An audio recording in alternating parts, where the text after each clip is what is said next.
ఒక అందమైన యువరాణి మన దగ్గరకొచ్చి నన్ను పెళ్లి చేసుకో అని అడిగితే ఎగిరి గంతేసి ఆలోచించకుండా మనం పెళ్లి చేసేసుకుంటాం. స్టార్ ఫుట్బాలర్ కావ్య మాత్రం ఆమెని రిజెక్ట్ చేశారు. అసలు ఆమె ఎవరు అనుకుంటున్నారా? స్పెయిన్ ప్రిన్సెస్ యువరాణి. ఆమె అతన్ని ఇష్టపడడం జరిగింది, ప్రపోజ్ కూడా చేసింది. అతను రిజెక్ట్ చేశాడు. కారణం అతను ప్రేమించిన అమ్మాయి, అందుకనే రిజెక్ట్ చేయడం జరిగింది. ఒక అబ్బాయి ఇంత ట్రూగా లవ్ చేస్తే అంత ఆఫర్ని వదులుకుంటాడా అనేది మనకి ట్రూగా ఇక్కడ కనిపిస్తుంది. అదే అమ్మాయికి ఒక ఆఫర్ అలా వచ్చిందంటే సెకండ్ కూడా ఆలోచించకుండా అబ్బాయిని వదిలేసి వెళ్ళిపోతుంది.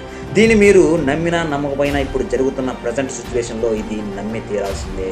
ఈ రోజులో మన మధ్య తిరుగుతున్న వాళ్ళని చూస్తున్నాం. ట్రూ లవ్ అని చెప్పి కాలేజీలో ఒకడు ఇంటికి వెళ్ళగానే బావ అని చెప్పి మరొకరితో తిరుగుతూ ఉంటారు.